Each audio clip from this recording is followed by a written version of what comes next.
అన్నది New York times రాసిన story. మేము అలా చేయలేదని వీళ్ళు అంటారు అని నడుస్తుంది. ఇంకా సార్ ప్రకాష్ రాజ్ కొండపద్దలు ధర్మస్థలంతో నాకేంటి వాళ్ళు మనం ఈ విషయం మాట్లాడాము. ప్రకాష్ రాజు 200 కోట్ల కుంభకోణము చూశారు కదా, అసలు ఈయన బాధ్యత లేకుండా ఏది పడితే అది మాట్లాడతాడా అన్నది. అంతకుముందు పవన్ కళ్యాణ్ ఏదో అన్నప్పుడు కూడా బండ్ల గణేష్ లాంటి వాళ్ళు కాస్త నోరు పారేసుకున్నవి ఇవన్నీ కూడా జరిగాయి. నేను మీకు ఆ రోజు కూడా చెప్పా, అతను ఆ చిన్నయ్య అనేటటువంటి పారిశుద్ధ్య కార్మికుడు, అతను అప్పటికే అతను కట్టుకథలు చెప్తున్నాడు. అతను ఏమన్నాడు, నేను ప్రకాష్ రాజుకు ఫోన్ చేశాను, ప్రకాష్ రాజు నువ్వు నాకు చెప్పినవన్నీ పోలీసులకు చెప్పు, నువ్వు అన్నీ చెప్పిన తర్వాత నేను అక్కడికి అంటే నేను మిమ్మల్ని కలుసుకోవాలంటే నేను అక్కడికి వచ్చినప్పుడు మిమ్మల్ని నిన్ను కౌగిలించుకుంటాను అని హగ్ చేసుకుంటాను అని చెప్పాడని చిన్నయ్య చెప్పాడు. ప్రకాష్ రాజు వెంటనే ఇంకా ప్రకాష్ రాజు ఇప్పుడున్న ప్రభుత్వము బీజేపీకి వ్యతిరేకం భారీ ఎత్తున ప్రచారం వచ్చేసింది, వందల కథనాలు. ఇప్పుడు ఆయన కూడా కోర్టుకు వెళ్తాడేమో తెలియదు అవి తీసేయమని, ఇవన్నీ వచ్చేసాయి. ప్రకాష్ రాజు వెంటనే ప్రకటన ఇచ్చాడు. ఇవి చాలా ప్రచారంలోకి వచ్చాయి. పేరు వచ్చినంత మాత్రాన మీరు అవన్నీ నిజమని మీరు భావించి పొరబడకండి. నేను దీని మీద స్పష్టమైన వివరణ ఇస్తాను నేను, కానీ సున్నితమైన విషయం కాబట్టి నేను మిమ్మల్ని కలిసినప్పుడే చెప్తాను, అప్పటిదాకా ఆగండి అన్నారు. మొన్న ఆయన కాక్రోచ్ జనతా పార్టీ వాళ్ళ ర్యాలీలో పాల్గొన్నారు. అది అయిన తర్వాత నిన్న ఆయన మీడియాతో వివరంగా మాట్లాడారు. 2 విషయాలు, ఒకటి ఆర్ఎస్ఎస్ గురించి, రెండవది ధర్మస్థలం గురించి. ఆయన చెప్పింది ఏంటి, గిరీష్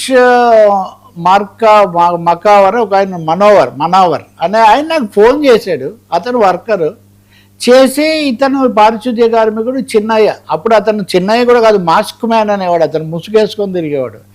ఈ మాస్క్ మ్యాన్ మీతో మాట్లాడుతూ అని అంటున్నాడు అని అతను నాకు చెప్తే ఫోన్ అతను ఇచ్చాడు. ఇస్తే ఇతను ఇది నాకు నేరేట్ చేశాడు, ఇలా జరిగింది, ఇక్కడ అస్థిపంజరాలు ఉన్నాయి అవి ఇవంటే, నువ్వు నాకు చెప్పినవన్నీ పోలీసులకు చెప్పు అని నేను చెప్పాను. అంతకుమించి నేను ఇంకా ఏమీ చెప్పలేదు. నేను చెప్పింది కూడా రికార్డ్ చేశాను. కలుసుకుంటానని చెప్పింది వట్టి మాట. అసలు అతను ఎవరో నాకు తెలీదు, నేను అంతకుముందు కూడా కలుసుకోలేదు. కానీ నాకు ఫోన్ వస్తే అతను కార్యకర్త కాబట్టి నేను ఫోన్ రిసీవ్ చేసుకున్నాను. మరి అయితే మీరు ఎందుకు అడిగారు ధర్మస్థలం ఇది సీరియస్ అని? మరి అనరా, అస్థిపంజరాలు అక్కడ ఉన్నాయి, ఇవన్నీ వార్తలు వస్తుంటే, అక్కడ పనిచేసిన వాడు ఒకడు అంత పెద్ద ఫిర్యాదు చేస్తుంటే, పోలీసులు తవ్వకాలు ఇవన్నీ చేస్తుంటే దాన్ని నిజాలు తేల్చండి, ఇవి చాలా ఆందోళనకరమైనవి అని చెప్పడం అదేమైనా తప్పు ఉందని ఆయన ఒక ప్రశ్న ఇస్తున్నాడు. నిజంగా ఈ ప్రశ్నకు అందరూ కూడా మీడియాలో కథనాలు ఇచ్చిన వాళ్ళు కూడా ఇప్పుడు మీ దృష్టికి ఒక ఎడిటర్గా మీకు ఒక విషయం చెప్తారు, మీరేం చెప్తారు, మీరు పోలీసులకు తెలియజేయండి, లేకపోతే నేను మంత్రికి ఫోన్ చేస్తాను, మీరు వెళ్ళి మంత్రికి చెప్పండి అని చెప్తారు, అంతే కదా. మంత్రి ఆఫీస్లో చెప్పండి, ఆ సంబంధిత మంత్రి అని చెప్తారు. అదే నెరవేనట్టు ఇప్పుడు నిజంగా ఇక్కడ మిస్సింగ్ ఏంటి, అసలు అలా చెప్పే పరిస్థితి అక్కడ ఎందుకు వచ్చింది, అక్కడ ముఠాలేంటి? రెండవది, ఇప్పుడు వీళ్ళు లేవంటున్నాయి కాబట్టి నిజంగా లేవా, తర్వాత తరలించి ఉండదు, ఎన్ని ప్రశ్నలు వస్తాయి వర్మ గారు. సో ప్రకాష్ రాజ్ చెప్తుంది ఒకటే, నేను అతను నాకు చెప్పినప్పుడు బాధ్యతగా విని చెప్పమన్నాను. నేను సిట్ వేయమని కూడా కోరాను. సిట్టుకు మహంతి అని ఆయన్ను వేశారు. ఆ మహంతికి నేను ఈ మొత్తం రికార్డు పంపించాను. విన్న తర్వాత మహంతి నాకు ఫోన్ చేశారు. ఫోన్ చేసి ప్రకాష్ రాజ్ గారు విన్నాను, కానీ వాడు ఇప్పుడు ప్లేట్ మార్చాడు, యూటర్న్ తీసుకున్నాడు, అంతకుముందు అని చెప్పినవన్నీ నిజం కాదంటున్నాడు, మేము దాన్ని డీల్ చేస్తాము, కానీ మీరు మటుకు ఇక మీదట కొన్ని ఫోన్స్ ఇట్లాంటివి వస్తే కొంచెం జాగ్రత్తగా ఉండండి, ఎంటర్టైన్ చేయకండి అని ఆయన చెప్పాడు. నేను అప్పటి నుంచి ఇంకొంచెం జాగ్రత్త తీసుకుంటున్నాను. ఏ పబ్లిక్ ఫిగర్ అయినా చెప్పగలిగింది అంతే కదండి. ఇప్పుడు చాలామంది రోజు కనీసం ఒక 2-3 కొత్త ఫోన్లు వస్తుంటాయి మనకు, కొంచెంసేపు ఎత్తాము, మళ్ళీ చేస్తే ఎత్తుతాము. ప్రకాష్ రాజ్ అందుకనే ఆయన చాలా జాగ్రత్తగానే ఆయన చెప్పాడు.